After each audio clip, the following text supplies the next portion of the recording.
And Mr. Meier has compiled a large composite of material, specifically 3 books that are all transcriptions of his conversations with these extraterrestrial beings who claim to be here to help us, or at least observe.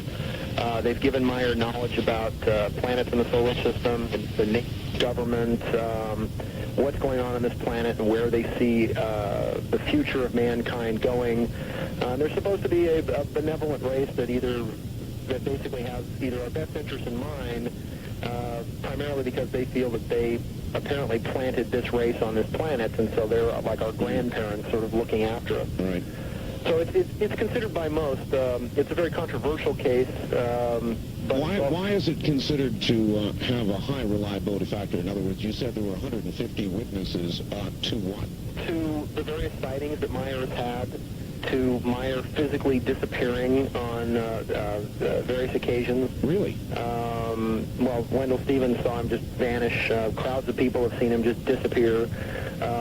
And because so many people have actually physically seen the ship, there was one period when the ship's actually put on a display for one of Meier's group, where there were about 12 people on the hill or so, and there were 3 or 4 ships maneuvering up and down a valley.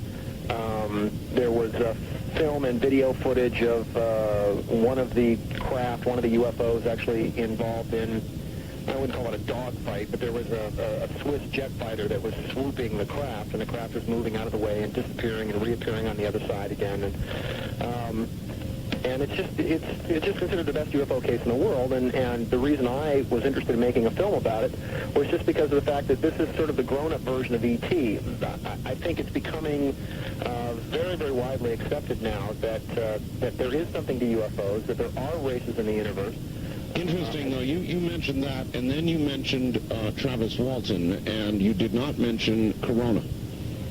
I go along with Corona and Roswell. I'm talking about physical contact cases. I see. All right. As far as from an evidence point of view, you're right.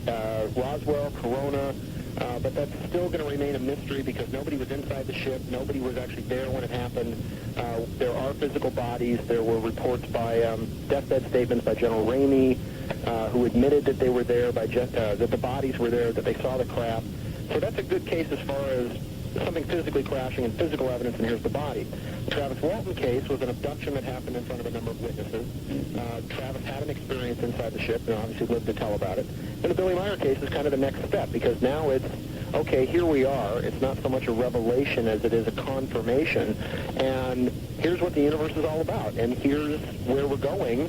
And here's some notes for you to take back to your people to show, here's the true history of planet Earth. Here's where we see you're going. Here's what's going on in your planet and your solar system and your universe right now. All right, That's look. the grown-up version of E.T. Yeah, look, you've been intimately involved, I guess, in this case and in some of the other major cases, and you sound like a rational person to me. How convinced are you that this is all the real thing? I'd say 90% of it. It's actually, UFO hoaxes are very rare. I'd say 90% of what's going on. The real problem is that all UFO cases are ultimately like Venn cones. They're ultimately like, they ultimately don't make sense.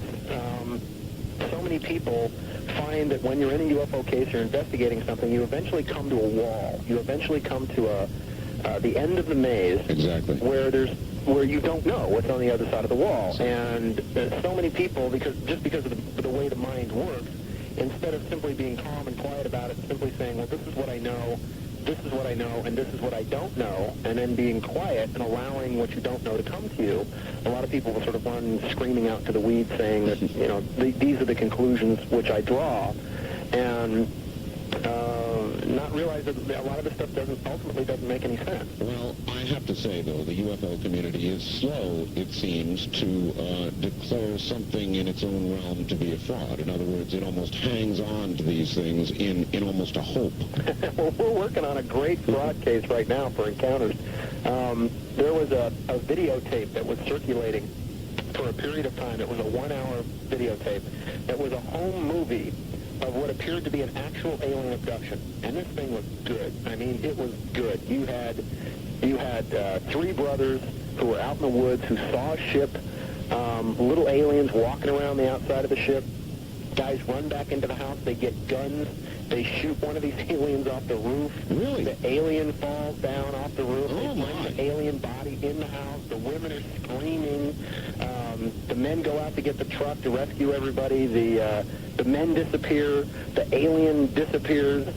I mean, it was great. And I've never even heard about this. all right, I'll send you a copy of it. I would love it. It's great. It was the final shot of it, which was so amazing, was that finally the mother screams at the boy who's taking the video, say, "You put that thing down or I'll wrap it around your neck." So he takes it in the corner, puts the thing in the corner, and, takes off the belt or this power belt or whatever, goes in the kitchen, and then you hear them talking or playing cards in the kitchen, and then this door at the end of a hallway opens up, and you see this brilliant light that comes from the door.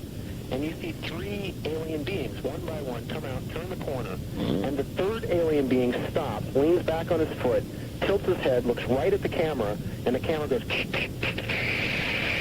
fades out. And that's the end of the video. And it was brilliant. It was absolutely brilliant. How have you been able to uncover this to be a film?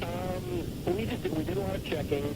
I ran checks with the Screen Actors Guild to see if I could find actors or actresses, because I figured that these people are acting in this video, that they're good. Too good, yeah. I finally managed to track down.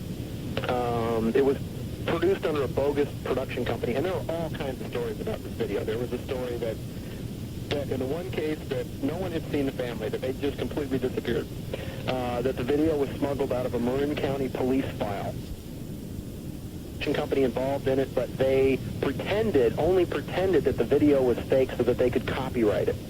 I mean, this whole thing went all the way through it. And all right, well, you've got to get me a copy. I'll send you a copy of it, because we went through this whole thing to try to find it out. Finally, I found Dean Alioto, who produced the film, I think, for about $10,000 as a USC student project. And Dean and I have actually become pretty good friends off this whole thing. But you'll see pieces of it on Encounters, because we're going to do that and say, well, this is kind of a UFO alien hoax. And then we're going to do another piece, hopefully, that's going to be an actual alien hunt. Now, here's a woman we feel is actually abducted and has the marks and has probes in her head and the whole thing. And, we're sort of going to stake her out like a sacrificial lamb and put cameras all around her and see if we can actually get something actually happening. I see. All right, well, that's the negative side of it, and I'm glad you're doing that kind of work. But nevertheless, with all these things you've investigated, you still conclude with 90% reliability that there is something going on. Oh, there's something out there. Definitely something out there. Yeah. And one of my probably biggest claims to fame was the investigations that I've done into Area 51 and finding that hilltop. And I found this in May of 1991. I climbed up this hill near the base that you can actually look down on the facility. And I videotaped the facility and, snuck up there several times and actually got objects coming and going and things landing and what have you. Yes. And, of course, now that hilltop has become a big deal. I mean, it was, the military has just confiscated 4,000 acres. They're planning on closing down Groom Road. I mean, this was just because myself and my goofy friends were, climbing up the top of this hill and watching things going on. And how many times did you meet up with Wackenhut? Well, virtually every time we went out there. The only, most sophisticated. The more you understand the story, the better you can play the game. a light on the top and the bottom on the camera, so you just see this massive object moving across the sky. But this thing had to be, guesstimations, depending on how far away from it, was like 900 feet long. It was huge. Sean, hold that thought. It's a good cliffhanger point. We'll come back to you in a moment. Okay. All right. Sean Morton is our guest at the moment. We're talking about an area right adjacent to the point from which I broadcast here in the high desert. In other words, Area 51, just more or less over the hill, as it were. Bob Crane sells something called the TV radio. What's that? Well, it's one of the neatest radio 5-2 network. Actually, the closest broadcast point to Area 51 in the nation that I know of. It's good to be with you. My guest is Sean Morton, and he's somebody who, along with a lot of other things, knows something about Area 51. So back we go to Sean. Sean, good evening again. Good evening, Art. We are, right adjacent to Area 51 here. Yes, I know. You're very, very, very close to the base. Yes, and I'm telling you, Sean, there are weird things in the sky here. You ever get any heat from those guys for the things you talk about on your show? No, and if I were them, I wouldn't put heat on me because then I'd just squawk all the more. So no, I don't expect it. But you never know. I mean, we could go silent here any time, and I could be getting hauled away by men in black or something. Anyway, you were describing it. I'll tell you, Sean, I saw a craft. I saw a really serious craft right out here. It was a triangle shape. I'm sure you've heard me talk about it. Uh-huh. Have you seen anything like that at the base up there? No. I've just seen all we've seen is the discs, or the brilliant balls of light. I do have a piece of videotape that was taken from on top of the Tropicana Hotel in April of 1991 of a number of brilliant triangles that may be what you're describing, but there was a whole, it looked like a squadron of about 5 of them doing maneuvers over downtown Las Vegas. Are you still coming over to Area 51, or is that segment of your life over? Well, it's not that it's over. There's just not. I mean, I'll explain to you what I think is going on there, and I'll just let you know some of the stuff that I'm working on that I just think is interesting. It is my belief that that most of the saucer technology and a lot of the really weird stuff has been actually moved out of 51 and was moved out probably around the beginning of this year. Just to let you know what I know, I have some very, very high sources in the government.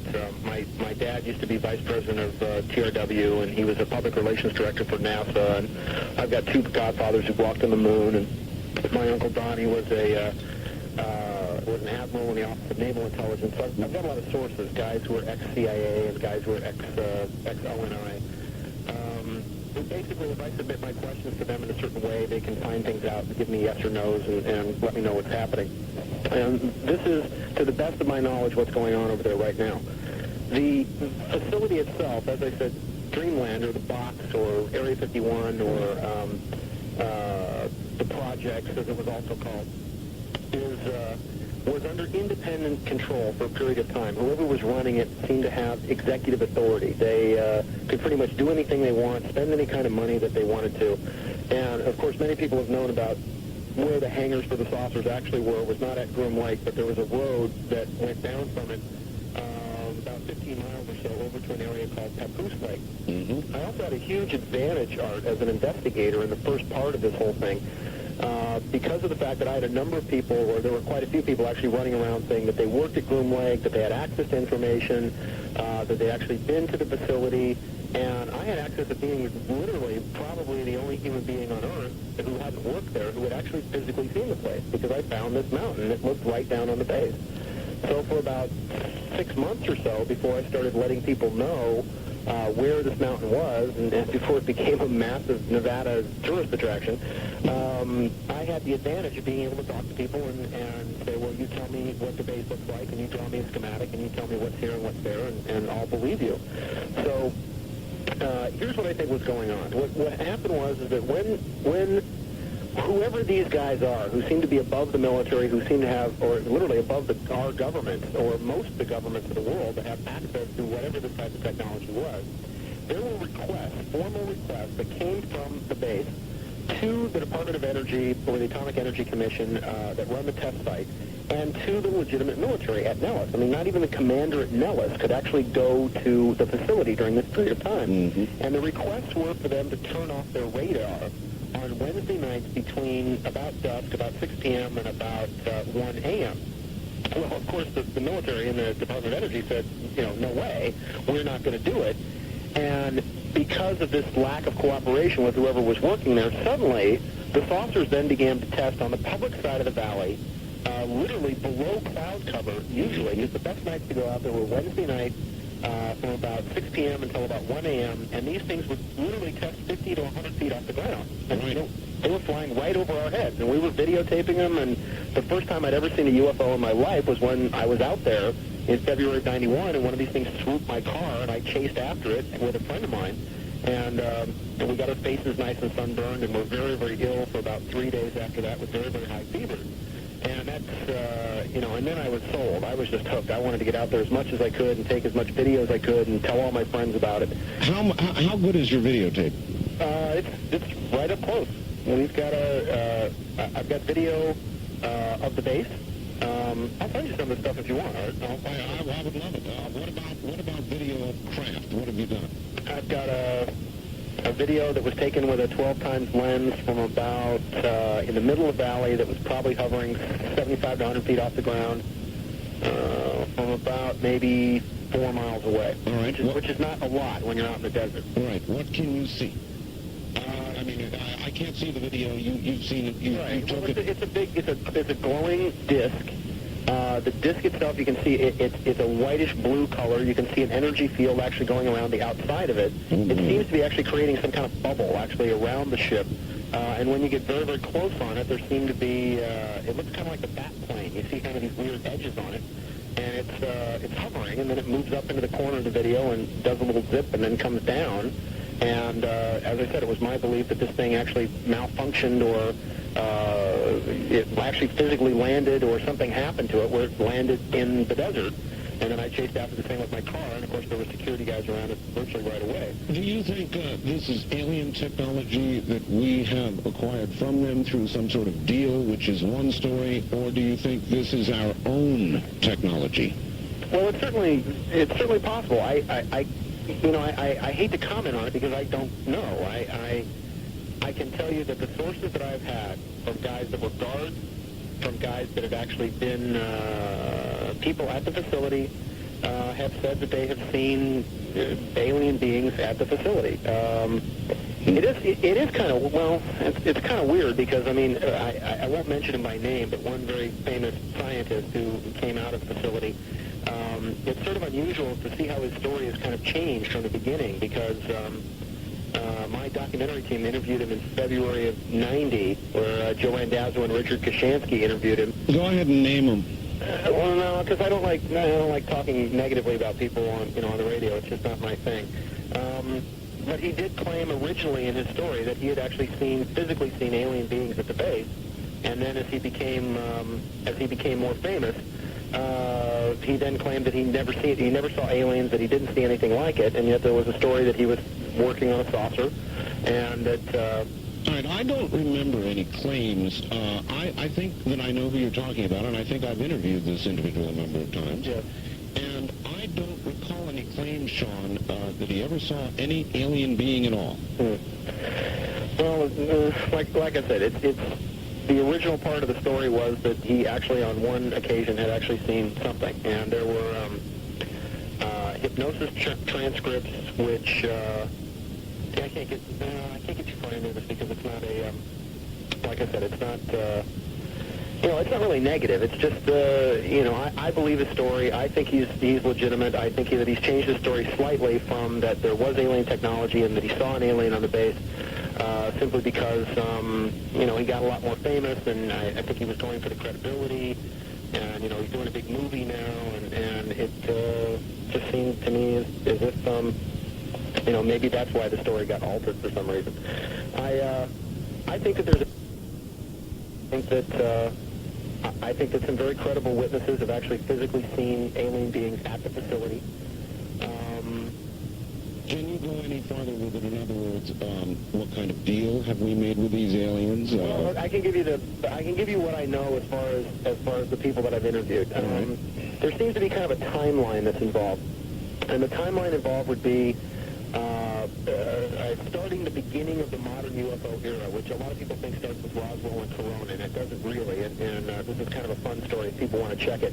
But it actually starts with the Battle of Los Angeles on February 26th, Wednesday night of 1942, when a UFO actually parked itself over Culver City for a period of 6 hours. The United States military bounced 14,000 rounds of ammunition off this thing's energy field, and a photograph appeared of it on the front page of the LA Times and the New York Times on February 27th, Thursday, front page of the newspapers. And anybody who wants to go back and check the archives can certainly check it. I pitched a story to Unsolved Mysteries, or this particular story to Unsolved Mysteries, which unfortunately they didn't take. One of the witnesses in the case was actually DeForest Kelley, the fellow who played Bones on Star Trek. Right. Off the saucer, created these huge holes in the top of their houses, and 14 people were killed in car accidents because there was a blackout of Los Angeles at the time, and the military would never admit what the object was, would never say that we were directly being attacked by the Japanese. So from then until the crashes in Roswell and Corona, and it is my belief that those crashes occurred, that there were two ships that were traveling in tandem that ran into a microwave grid that was being thrown up by the RX-27 microwave towers in Socorro, New Mexico.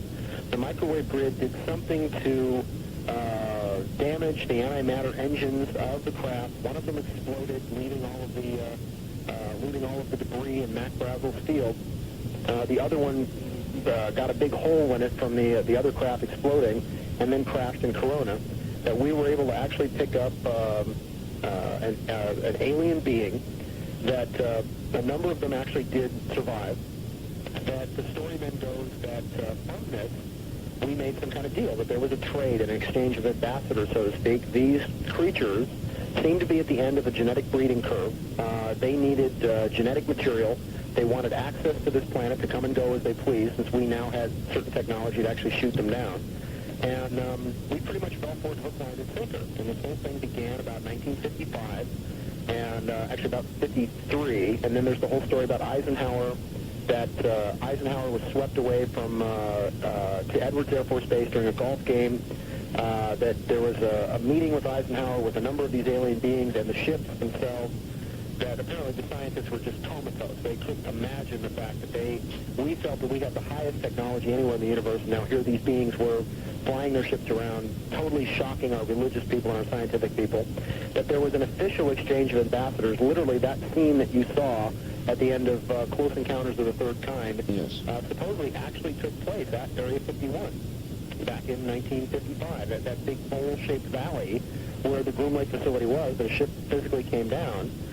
And that the agreement was that they could pretty much, so long as they provided us with lists of people that were to be abducted, and that the people that were abducted were not harmed, that their memories were wiped, and that they were put back pretty much at the exact same place where they found them, everything would be fine. God, what a story. Do you believe all that?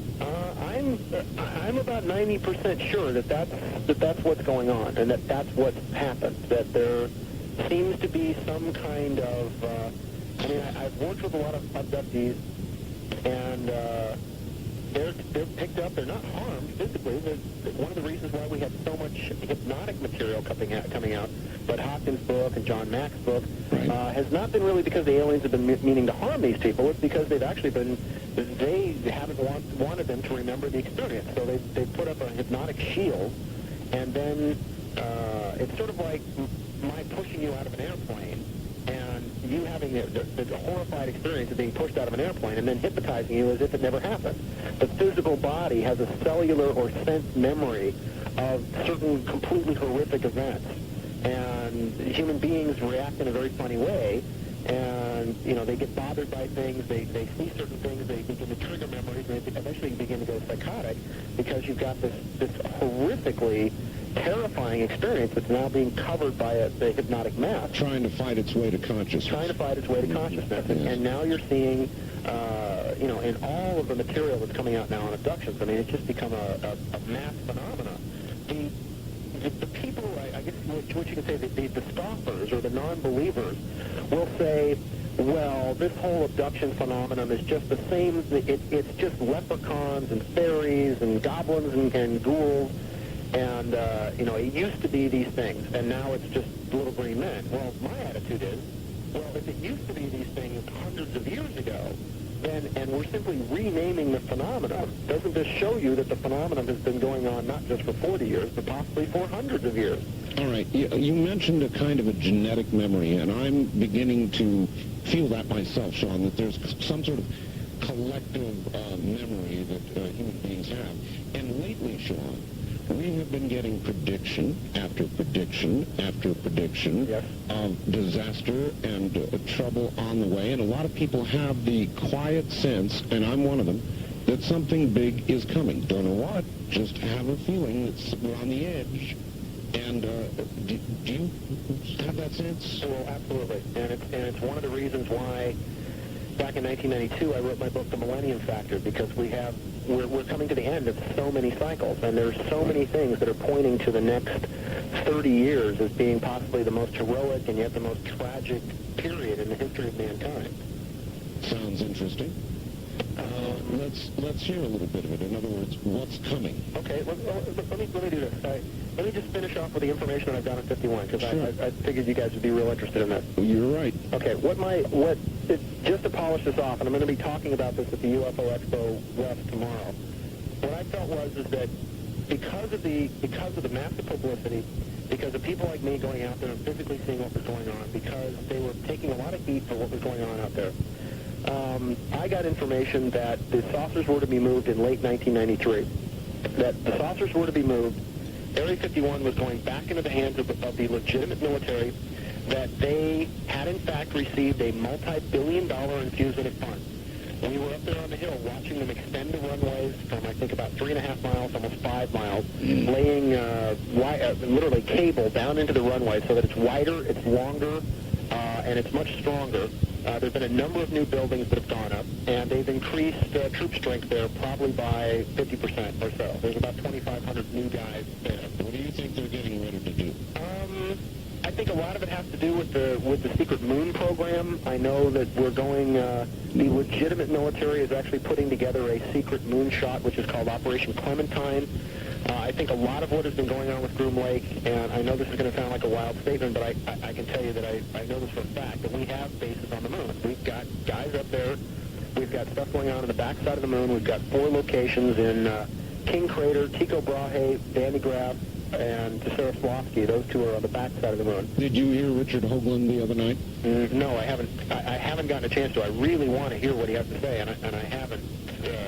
I haven't had a chance to get caught up with what he's saying. Well, a lot of what you're saying ties into what he said. Well, we have facilities up there. I have a photograph that was taken from the NASA archives of an object that looks exactly like the Aurora as it appeared on the front cover of Popular Science magazine, except this photograph is parked. This object is parked on the moon and was taken by Apollo 11 in 1969. So that gives you an idea of how far ahead they are. So from the information that I've got now, the majority of what was going on as far as the secret stuff at Area 51, and I have yet to check this because I just got the information about 2 days ago, has all been moved to a place called Pax River, Maryland. And I don't even know if there is such a place as Pax River, Maryland, but supposedly it's an underground facility. It could just be the code name for the facility as opposed to an actual location.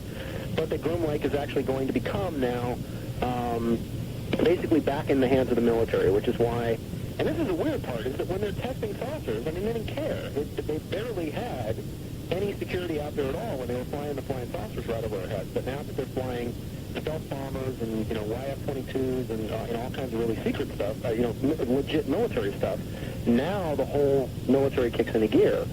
And that was another reason why you had Wackenhut, private security guarding Area 51, and not what was called DISCO, the Defense Institute Strategic Command Organization. Yes, correct. All right. So, is Wackenhut still guarding? I don't know. That's the one piece of information I need to find out. If their security has gone back to legitimate military and gone out of the hands of Wackenhut, then you know that something has in fact changed. So I don't go out there as much as I did simply because there's not as much happening. Now, on encounters, the one thing that we are going to cover is that there have been reports, and I've got some videotape on this, that has been taken by some friends who've been out there, that the stuff that is actually being handled, that if there is any saucer stuff going on still out there, that the only way it can be seen, and this is a hint for all you Area 51 watchers, is you need second-generation night scope equipment. And that if you go out there with infrared and night scope, apparently, from this video, the people standing in the video didn't know what was going on.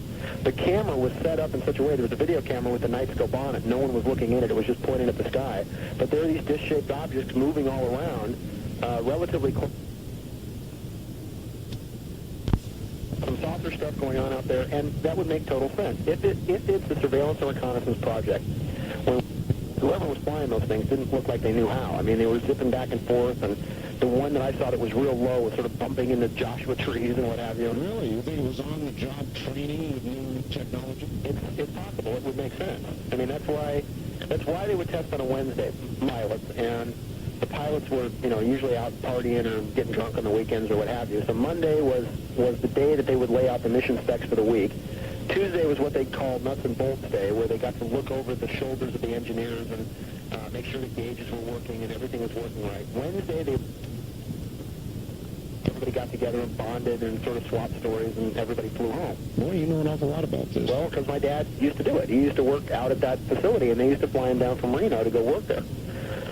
So, and that was back when it was, once again, legit military, back when Edwards Air Force Base was Muroc, and, he used to fly with Gus Grissom and Gordon Cooper and, Alan Shepard and Don Isley and, all the NASA Gemini Friendship Apollo guys. All right, Sean, hang tight for a second. Sean Morton is my guest, and we'll be right back. Because of it.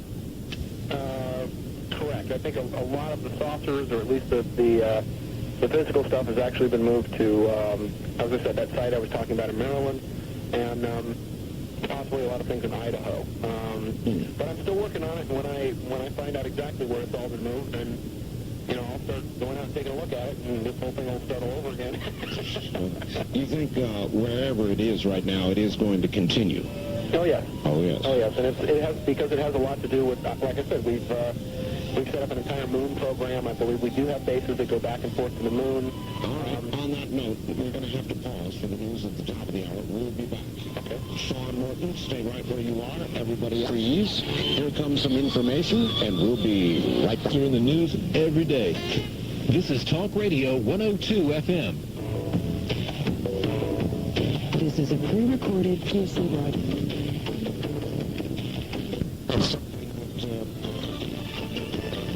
That he and 5 of his military colleagues discovered when they played with a Ouija board. So we're going to talk about predictions as well with Sean Morton. That'll be coming up in just a moment. First, it's live. If you're not satisfied, you get 100% money back guarantee. A large number of Nostradamus' prophecies about the year 2000 and beyond, and I'm not saying that the world is going to end in the year 2000. I'm saying that there are going to be some very great wars, that there's going to be massive conflict across the globe, and that mankind is going to fight one last long war where all of the negative forces can be literally swept together so they can be crushed once and for all. And after that phase, we have a rebuilding period in civilization, which is going to lead, I believe, to a absolutely marvelous, very amazing new world. But, Santa Claus isn't going to come and give it to us. We're going to have to work for it. This is very, very, very hard. All right, you mentioned volcanoes. On through California and on up into Washington, what do they have to look forward to? Well, right now, in my meditations, and I'm sitting here, I'm looking at a map of the United States right in front of me. In my meditations, and you've heard a lot of things over the last couple of days about June 16th, about June 9th, and what have you. What I'm seeing is that San Diego is very hot. In my last newsletter, which was the 15th of May, I talked about quakes in San Diego specifically and aftershocks in Los Angeles, with my date being the 24th. Well, I hit it right on in the last newsletter. There were 3 earthquakes in San Diego on the 23rd, and then there was a 4.5 aftershock in Los Angeles right on the 24th. Southern California is actually fairly calm right now. What I am seeing, however, is I'm seeing pressure beginning to build up near Vallejo and up in San Francisco. Nothing huge, but there will be, I believe, within about the next 2 weeks, a quake of note in the San Francisco area, specifically around the Vallejo, Santa Rosa, Novato area. The area that's very, very hot at the moment is Klamath Falls and Bend, Oregon. Really? And remember that when you have quakes in the center part of Northern California moving up through Oregon and eventually culminating right at Mount Rainier. Mount Rainier sits on the top of a large earthquake flue, or should I say, a volcano flue. And there is a huge amount of magma, a magma bubble, which volcanists call a pluton, that's making its way up towards the surface. And as this pluton, which is very, very large, begins to make its way up towards the surface, it's going to do one of two things. It's either going to cause cracks in the Earth's surface, which is going to cause much, much greater earthquakes, or the pressure has to be relieved via a volcano. Now, this side of the planet is actually naturally very, very hot. That's why it's called the Ring of Fire. So there is a great deal of validity to the fact that Mount Rainier is getting ready to go. And if Mount Rainier goes, this would fall in directly to the Indian prophecy, which talked about when Little Sister speaks, Big Brother will answer. Little Sister specifically being Mount St. Helens, blowing in May of 1980. If Mount Rainier goes, Mount Rainier has the potential of causing a great deal more damage. The weak side of Mount Rainier faces Seattle. The mountain's about 14,000 feet high with a very, very large mantle around the outside of it, which is ice and rock with a lot of trapped gases. There's been earthquake activity at the base of Mount Rainier. I've been hearing rumors about venting and that sort of thing on Rainier. Have you heard any of that, Sean? Yes, it's vented quite a few times in just the last 3 to 4 months. As a matter of fact, it's considered the most dangerous volcano in the Northern Hemisphere by geologists. I don't know how much they're actually going to tell the people. I know that 2 months ago there was a vent of steam that rose very, very high. There have been a large number of quakes in the 1.5 to 2.5 range. Vance Davis put it very well because it was one of his predictions that a 5.4 quake would occur somewhere in the Seattle area directly before the eruption of Mount Rainier, and I would agree with that particular trigger. Mount Rainier has the potential, if it blows, of literally dumping enough ash and enough soot and enough junk into the atmosphere that it could quite conceivably lower the temperature of the North American continent by almost 3 degrees. Wow. Now, Mount Pinatubo, all the way in the Philippines, lowered the temperature of North America by 1 degree, and you're now seeing all of the winters that have occurred all across all across the Midwest and all in the East, and all the killer winters that you've had there have been a direct relation to not only Mount Pinatubo, but the fact that the Earth's magnetic pole is beginning to shift. It's already shifted about 1.5 to almost 2 degrees. You're having, as a matter of fact, out where you are, and up in Reno and Lake Tahoe, you have a lot of Canadian geese now settling in that area. That's right. Because they think it's Canada now. Because the magnetic pole has actually shifted. And we're getting now in the Midwest all of the winters that Siberia used to get. I had R.W. Whitfield on the program. He thought the magnetic poles would shift. There would be one very quick shift. Do you agree with that? It's possible. It seems to be shifting very gradually now.